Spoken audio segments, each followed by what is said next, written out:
teach you about dollars while making you laugh. When it comes to money, don't be slackers. Listen to Galia and Susan, Susan and Galia. Galia and Susan, they're the Fiscal Firecrackers. Yeah. Take it, ladies. Hi, Galia. How you doing? Oh, Susan, so good. Oh my gosh, you guys. So a couple of weeks ago, we were fortunate to be guests on Live with Kelly and Ryan. And I got to haul my Hollywood ass straight across the country and meet Galia in New York City. How fun was that, huh?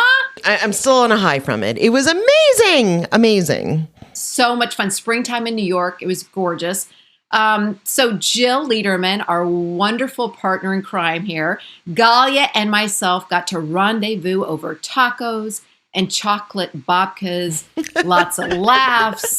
There may have been some booze involved. Oh, just a little bit. Just a little bit. A little bit. Just a little bit. I will say I lived in New York for 20 years, but Jill turned me on to the best cookie I have ever had in my life. Ever. This cookie was so delicious it made my head explode. It was chocolate with peanut butter. It's from this bakery in New York called Levain Bakery. It could be pronounced Levain. But here's how it's spelled, in case you know how to say it. It's Levain. Levain. The Belgian says Levain. So thank you, Jill, for introducing us to it. Thank you, Jill. I like how you said Levain. Levain. Levain. S'il vous plaît. Merci. Levain. Okay, so one of the things I did, Galia, and you influenced me. Oh.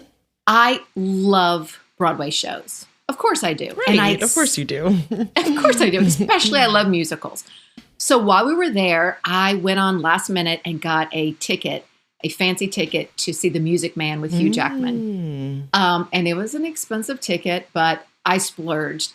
Something about me, I want to feel when I'm in a theater that I'm actually on stage during The Music Man. I mean, I want Hugh Jackman's trombone to slide off and hit me 76 times. You know, I want to feel them sweating on me while they're tap dancing. So one of the funny parts was walking in, and you never know when the star is doing the show or not. Sometimes they take a break or they got a job. But so I'm walking in, and a whole bunch of old ladies come in with their canes, and they had their hair all done up, and they said to the usher, "Is Hugh in the show tonight? Please tell me who's in the show. Is he in the show?" And then the ushers kept saying to all the people asking, "Hugh was in the show? Yes, ma'am. He was in the show. He was in the show? Yes. Yes, sir. He was in the show. He was in the show."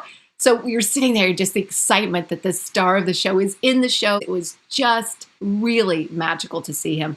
So I spent some money on this ticket. Let's be honest. Okay. It was a splurge. Okay. But because I listened to this podcast, because I co-host it, I have learned from you, Galia. So what I did is I walked to the theater, which saved me a $15 cab ride. And instead of stopping in a restaurant and having a 5-course meal before The Music Man, I just went into a local deli and got the most delicious bowl of soup with some jalapeno chips. It was delicious and crunchy and savory. So I learned if I am going to make a splurge in life, and you've taught me this, just cut back in other areas that day. Right. It's what I call the rather exercise. I'd rather spend my money on fill in the blank than fill in the blank. Ooh, it's so good. The rather exercise. It's a really fantastic exercise. And so what you want to think about is, let's start with what is important to you. My job is not to say, "Susan, you must stay home and eat ramen noodles every night," or, never go out, never do anything. No, what do you want to do? And so for you, you want to do the musicals. There's other things that are going to come up. So whatever you want to do, let's see what I can choose that isn't as important to me in this moment. Right. So the rather exercise, write that down. That's such a great thing, Galia. Thank you for that. So for me, it was, would I rather sit down in New York and have a 2-hour chicken dinner meal with a dessert and the whole thing and the salad and the thing and the thing? Or would I rather have Hugh Jackman tap dancing in front of me and sweating on top of me? Yeah. Okay, that's a visual. That's a visual. That's a pretty easy would you rather. Yes. I think the irresistible Hugh Jackman dancing in front of me and singing in front of me and being Professor hill in front of me is all I need. And I'll continue with this rather exercise. So especially for those of you that are listening that maybe want to come to New York and you're getting so excited by hearing, oh my gosh, I want to go to Broadway like Susan. So maybe instead of coming to New York for 2 nights, you come for 1 night.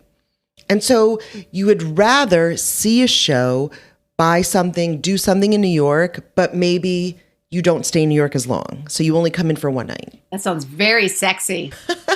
You give up a hotel room. Or again, like the meals aren't as important. You don't eat out, or you eat out at there's so many inexpensive places to eat in New York, by the way. So many.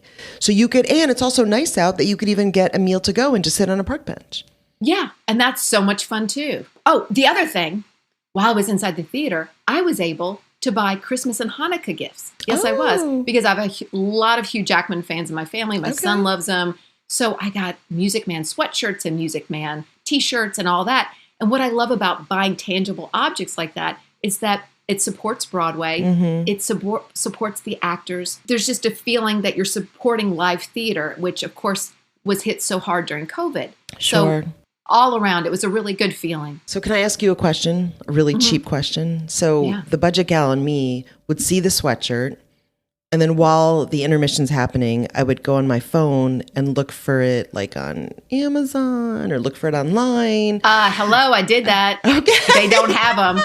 They don't. Okay. Oh, no, it's hot inside the theater. Okay. You gotta be in there with the Music Man people. Okay. You cannot find this stuff outside. There's nobody in a back alley selling this stuff. It was right there in the theater. You had to buy it. Well, because I did that when my daughter got into college. The first thing we did is we went on the university site and the bookstore site, and we wanted to buy her a sweatshirt, and it was like, $80 or $90. And I'm not going to lie, I went online and I found a really awesome sweatshirt for $25. All right. Well, that is good. But that's my instinct is like, how can I get this less? How can I save money? And I look, me already, Susan. I do spend money on things, but I will try to cut back where I can. Because you do Would You Rather exercise. Right. Now, what I've learned, too, is that I could have gone to a place called TKTS booth, which is in the city, same day, gives you Broadway show tickets at a huge discount. So that would have been something else I could have done, which I did not do. But I did have a deli soup and I did walk. So well, and it's not going to be your last time in New York. And there's also StubHub, which lets you buy tickets that are being resold. I've done that a lot. So next time you go to New York, Susan, we'll arm you with even more tips on how to be a fiscal firecracker and sit in that front row and watch your favorite star perform. And part of the magic of going to New York and doing Live with Kelly and Ryan is that one appearance exposed us to a whole new audience. So now so many more people know what we were up to. So I just want to say a big welcome to all of our new listeners.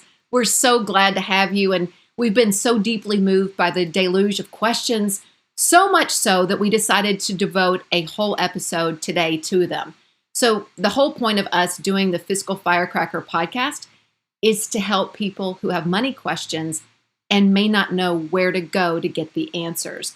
And it is our joy and pleasure to be here for you. And I'm learning, believe me, Gali's the expert, but I am learning right alongside of y'all. So, all right. So we've got a first batch today to give you. So shall we jump in, my pretties? Are you ready to answer some of these new letters? Yes. And I'm so excited to get your letters. So please keep them coming. And I want to add too that, yes, I'm definitely helping you with tips and helping Susan with tips, but I'm learning from Susan. I am learning so much from Susan in terms of how to really focus on what's important to me in my life, how to balance things, how to prioritize things, and also just really looking at money through her eyes has been eye-opening for me. So I just want to share that this is a learning process for all of us. Oh, well, thank you. That's really, really nice. Thank you so much. So we have so many great questions. And by the way, feel free to send your questions to Susan too. She's ready and willing and able to answer and hear your questions. Yeah, tell me what your favorite musical is. Let's tap dance together. I love that. Okay. Want more pecuniary pleasure? Let's read a letter. Dear Fiscal Firecrackers, my daughter is 18 and will be heading to college in the fall. I want to know what is the best way for her to start building credit. Do I add her to one of my credit cards, or should she get a student credit card? I want her to have something to use in case something comes up while she's away from home. Signed, Rick. Rick, thank you so much for sending in this question. So happy to hear it. First of all, let's start with the communication part of it. I love that Rick is talking about money with his daughter. He wants to start setting her up to build good habits. So parents, if you're out there, if your student is going to college or you've got a high school student or someone in their 20s, love it. Start talking to them about it. Second of all, Rick, she should definitely get a credit card in her name. One of the benefits of being in college is that it's a lot easier to get credit and to get a credit card in your name. Because if you give her a credit card that's part of your credit, she's not going to be building credit in her name. So she should absolutely try and get a credit card in her name only. And it is truly the best way for her to build credit in her name and also learn firsthand the use of credit cards. Now, you obviously don't want her to get into trouble and accrue debt or accumulate debt or use it out of control. So you can help her start with some boundaries and say for the first few months, just put $25 a month on it or $50 a month. So it's easy to pay off. You get the statement, you're like, there's only one or two purchases. You're not necessarily buying everything on it. And it really teaches her the powerful habit of paying it off on time, every month, paying off the balance.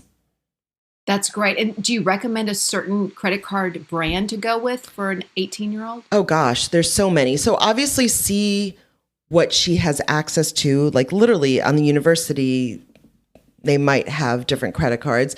But you can also start by saying, well, what's important to you in terms of your credit card? So a great website is bankrate.com. And again, this is all going to be on our website, fiscalfirecrackers.com. I remember being a student at USC freshman year. They were trying so hard to get us to sign up for a credit card. These people would come to campus. It's like, what is this? Is this a gymnastics group? What kind of club is this? Because they'd have balloons and punch, and they were giving away beach towels. I'm like, sign up. So I did. I know. I got my first credit card, I guess at 18, and they put the name of the school on the credit card. So it said USC Trojans on it, you know? I love it. And my credit limit at the time, I think, was $500. That's what they allowed me. And you know what I did with that money? I don't think I bought stuff. Back then, it was such a cool thing in college to go to the Arsenio Hall show. Oh, yes. And so friends and I remember this guy, Dave Jaffe, and I, we were all film students. We would go down on Friday night and see the Arsenio Hall show. We would get there early and sit in the dog pound, and Arsenio Hall would come out and say, "Where are my dogs at?" And the dog pound, all of us would go, woof, woof, woof, woof, woof, woof, woof, woof, woof, woof. And we would bark, and it was so fun. That's a really fun story. Oh, it was such a fun. I loved the Arsenio Hall show. I love Arsenio Hall. And then afterwards, I'd take my little credit card, and I'd be like, okay, I have $76 left this month. Yeah. And then we go out to Johnny Rockets and get burgers and fries and talk about the guests on the Arsenio Hall show. That's how I spent my early credit card days. I love it. But you know, what you're saying is other things that Rick's daughter can do is that hopefully with her credit card, she has an app so she can see what her credit limit is, what's on there, so she can really learn to stay on top of it. And in terms of what kind of credit card, she can also think about, like, you got the credit card for USC, which means that a portion of the money that their fees probably went towards the USC Alumni Association or went towards them. But what she can look at is, does she want a card that has cash back? Or she can also just have a card that has no fee at all. So there's some cards that have no annual fee, or she can have it for Costco. It's probably, she doesn't want that as an 18-year-old. But the idea is that she can get a card with benefits that really give her either cash back or accrue some sort of benefit. That's a great idea. So back then in the early 90s, I don't remember we didn't have have apps. So we would just hand the card over at the restaurant and be like, let's pray that it works. And sometimes it would be denied. And they're like, okay, Julie, use your card. All right, Sam, use your card. Maybe it'll work. You just prayed that it would run up. And sometimes it wouldn't run up because we'd gone over our $500. So I hear you. Super cool. All right, well, that's a good question. Let the child, the adult, if you're 18, you're an adult, let them start to build their own credit. I have an 18-year-old now. I have an adult. Does she have a credit card? She does. Yeah, we actually did this exercise for her a few months ago. We did. Oh, that's great. Okay. Are you ready for the next question? Yes, bring it on. Okay, dear Fiscal Firecrackers, I just saw you on Kelly and Ryan. You both are awesome. Oh, thank that's you. really nice. Thank you. My husband and I are both retired, 67 and 63 years of age. What do you think of annuities? Signed, Mary. Okay. Well, first, let me just say, what the heck is an annuity? I hear this is when I start to go, Wake up, Susan. Wake up, wake up, wake up. I'm slapping your face. I'm throwing water on your face. Wake up. Trance. I am in a trance.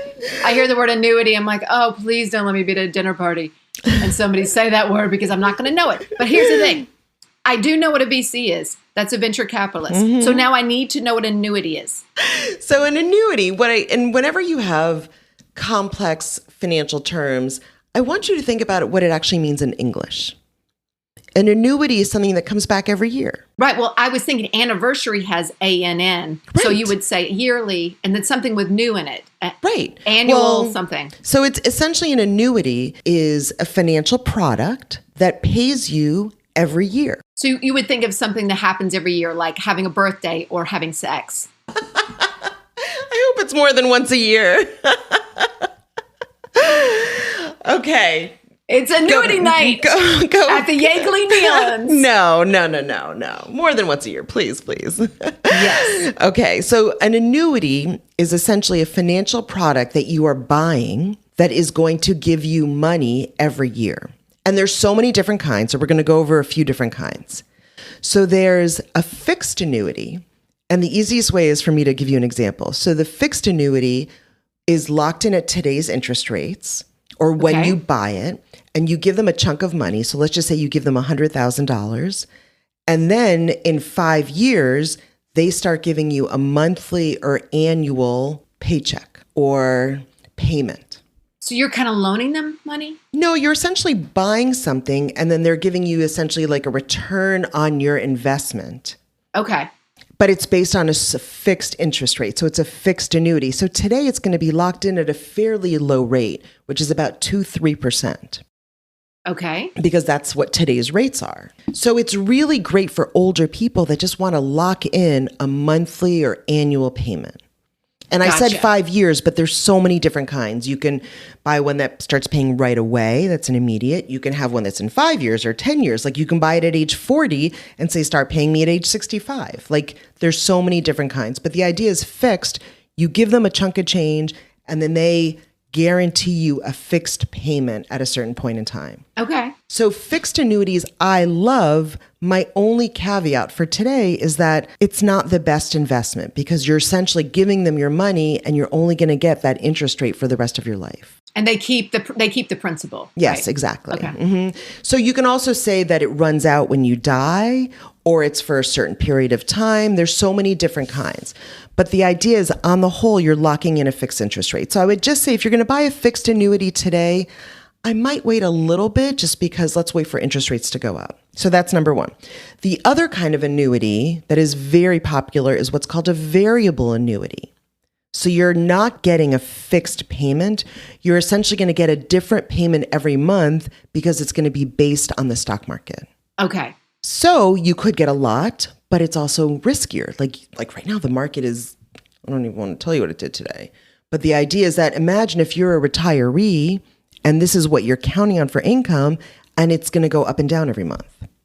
Yeah, that seems a little risky for me. I'm more of a let's just lock it in and know what I'm getting kind of gal. But you could also make more. So look, you could also do both. You could buy $10,000 of a variable annuity and $100,000 of a fixed annuity. Like it's not set in stone. So you could have a little bit that's variable and then the rest is fixed. Okay. Do you have these in your own portfolio? I do. I actually bought a variable annuity from Fidelity. I'll be transparent. So here's my last thing about annuities. I do love them, but they can have a lot of fees. So if you're going to, most places that sell annuities, you're going to be paying about 2 to 3% commission a year. So if somebody's trying to sell you annuities, be really clear on asking them what they're going to charge you for it. So for example, when I bought mine from Fidelity, I paid 0.25%. Okay. Versus 3% a year. That's good. Yeah, it is good. That's really cheap. That's really good. Okay, so if I need to give a definition of an annuity, It's something that happens once a year. It's not your birthday. It's money that you put into something that pays you either a fixed or variable rate. Exactly. Okay. Exactly. And it's essentially a financial product. So it's like buying a life insurance policy or a mutual fund or a savings account. Like you're buying a financial product that is promising you a monthly or annual payment. Okay. Good to know. So while we're on words that I don't know, please, once and for all, tell me, what is a hedge fund? Because I think of that word and I think it needs to be in the zoo or something like hedgehog, hedge fund. What does that mean? So let's go back to grammar. Like if you hedge, it means you're protecting yourself, right? You're hedging your bet. Mm-hmm. So hedge funds were created a few years ago. I mean, they're fairly new. They're probably 20 years old. And first of all, I just want to start by saying it is a very risky investment, hedge funds. And they're really, really, really geared just for high net worth people. And usually their minimum is $500,000. So I don't have a hedge fund. Most people I know don't have a hedge fund in the sense of investing in a hedge fund. Can I be honest with you? Mm-hmm. I want one. You love that exclusivity angle, don't you? You love that exclusivity. I want to go creeping down the hall of hedge fund land. Don't you want to know about that? I mean, that's interesting. So and this is just a very, very broad statement, is they're usually investing sort of like against the market, or they're being contrarian. Oh. So if they think, I hate to use this as an example, but 20 years ago, there were a lot of hedge funds that were doing things with Russian investments. So they were sort of like hedging their bets on a very speculative type of investment. So Russia's probably a bad example. So you could maybe, hedge on the bond market or hedge on like tech stocks. And I don't want to say that they necessarily buy like against, but they're really looking for sort of that contrarian position. So right now, I would hedge my bets on Blockbuster Video. Are they even around? No, but right? Like that's a really good hedge fund bet because they're gone. So right? You would, so I'm trying to think, yes, Blockbuster Video. No, it's something in the future that I think is going to decline. Right. So then a business that I think is going to decline, I would go all in on a hedge fund against a business that is going to decline. Yeah, and maybe you buy it, if it costs $1, you buy it for 10 cents on the dollar. Like you get it at a deep discount. Interesting. Because you think it's going to go opposite. It's very complicated, and I couldn't explain it more than that, but just understand. And I will say that some good hedge fund managers have made a lot of money. So that's why I think they've been in the news. And that's why people are like the allure of them. They've done very, very well, but they're essentially picking a part of the market that they have expertise on, by the way. Like maybe they've worked there for 20 years in that area, and they're saying, let me find that contrarian position. Interesting. Mm-hmm. Okay. Great. Yay, we learned something. All right, next, question number 3. Are you ready, Miss Galia? I am. Mm-hmm. Okay, this one's a long one. Here we go. Hello. I was really inspired by your first episode to just start investing. I'm thinking of doing a Vanguard mutual fund, but I also was talking to a friend who suggested I may want to try an IRA or Roth IRA since I don't have any retirement savings currently. Would you suggest starting with an IRA if I don't have one and investing that money somewhere for tax reasons? What is the difference between an investment account and an IRA? Thanks in advance. Y'all are the best. Johanna. How nice. So nice. Do you think she's from the South because she put that y'all are? I love y'all. I do too. I feel like everybody can use it in my world. And definitely if I have a glass of wine or two, I feel like my y'all comes out. I'll be honest with you. Such a great question, Joanna. Such a great question. So an IRA is something that you open, set up, create, add to, that essentially grows tax deferred and is for retirement. And you can't touch it till you're 59 and a half. So your first question here is, do I need an IRA? Absolutely. And if you don't have one set up, open one up. And I love Roth IRAs if you qualify income-wise, which means that you're making less than $140,000 as a single person or $200,000 as a married couple. If you can qualify, open a Roth IRA, Joanna. And you can do this at any mutual fund company, any robo-advisor. And you can put $6,000 a year or $7,000 if you're over 50. So start with that. Then once you have the IRA open, you have to put investments inside of it. And I'll get back to that in a second. Okay.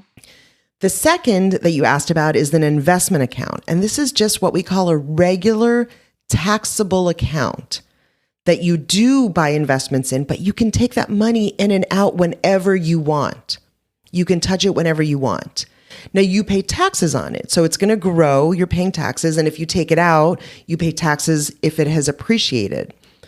But you have the freedom and flexibility to take it out whenever you want. So think about it as like two bags. You have your IRA bag, which you can't touch until you're 59 and a half, and it's just going to grow and grow and not pay taxes. And then you have your investment account, which you can buy investments in, and you can take them out whenever you want. You've got the flexibility, but you have to pay taxes on it. So you need to have both bags. Absolutely. You need both bags. Both sets of balls. Yes, exactly. And you can put this, yes. A nice strong pair of balls. I know. Yes. Yes. I don't even know what to say there. Not ping pong balls, steel balls, right? Steel balls filled with cash. So you want the one that you can't touch till you're 59, and then the other sack, forgive me, that you can manipulate. Exactly. And take out of and reinvest and do that. Exactly. That seems really balanced to me. Right. And what you can do is you have to put investments in the IRA and you have to put investments in the investment account. It's just that they have different tax benefits. That's the main difference. And they have different time horizons. So the IRA, if you're just starting out, you can put a target date retirement fund. You can put a balanced mutual fund, an allocation mutual fund. Your investment account, you can maybe be a little more risky with it. You can just buy the S&P 500 or buy tech stocks or buy something that's maybe a little more speculative because your time frame is different and the goal's different with it too. Okay. Oh, that's helpful. So I would suggest that why not start with both? So say, depending on whatever money you've got, split it between the two. Open a regular investment account that might have some tax things that you have to pay on, and open an IRA too. So I have two different sack balls. Sack of ball money that you can gently squeeze throughout the year. Yes, exactly. Wonderful. Okay. Do we have time for more questions? Well, you know what we're going to do? Because this is a 30-minute podcast and because you impressed me so much, Galia, I thought it'd be fun to actually ask each other a question. What? And in the podcast with that, since we've been doing letters the whole time. So are you ready? Can I surprise you with a question? You do not know this question. No, I don't. Here's my money question to you. Dear Galia, I greatly admire that you own so much property. Most people in this world dream of owning one home. So, what are the upsides and what are the downsides of owning multiple properties like you do? Love, Susan from the Fiscal Firecrackers! Yay! Two things come to mind. So if you're owning a property that is a pure investment property and you're not in the same city or geographic area of this property, make sure you have a really good property manager. And you do? I do. And sometimes you learn the hard way because you have a bad property manager and you have to find a better one. But we've had leaks, we've had, bugs, and a good property manager just gets right in there and says, yeah, I got it. We're sending over people. We've got it. So that's number one. And then two, again, if you're looking for investment, the first investment property I bought in my hometown that was 4 blocks away from me. Wow. So I knew the area, I knew the renters, I knew the neighborhood, I knew so much that I didn't have to do so much homework on it. Great. Mm-hmm. So that's really my two big pieces of advice. Get a great property manager. And second, get it in a town that you're familiar with. Right. And I'd say start with your town because that's the easiest. So I have a few questions for you too, Susan. Oh boy, let me have a sip of my Topo Chico to clear my throat out. So knowing what you know now, what money advice would you go back and give your 25-year-old self? I might cry a little bit here. I would go back and tell myself that everything's going to be okay and that it was worth it to put your headshots on a credit card. And it was worth it to work your ass off to follow your dream of being in the arts. And don't worry that it's all going to be okay. So my money advice to my 18-year-old self or 22-year-old self would be stay the course. It's going to be okay. And sometimes you have to take risks for it to pay off. Don't worry so much. Did you worry a lot? Oh, yeah. Yeah. I could have a PhD in worrying. No, I have a PhD in worrying. Not you. I do. We have co-PhDs. No, I do. Oh my gosh, I'm going to cry. It's beautiful. Well, I have something to say as we end this podcast. We have an incredible producer who has a birthday tomorrow. So Ethan, great. we love you so much. We appreciate you so much. And tomorrow is your birthday. And the Fiscal Firecrackers, Jill, Galia, and myself absolutely adore you. And we appreciate how hard you work to get this podcast up and over the finish line every week. Yes. Thank you so much. Thank you, Ethan. Happy birthday. Happy birthday, Ethan. And we also want to encourage everyone to keep sending in more letters. And we will do many more episodes devoted to our listeners' questions. So please go to our website, fiscalfirecrackers.com. And also, please tell your friends about our podcast. We love doing this for you, and we'll see you next week. Shazam!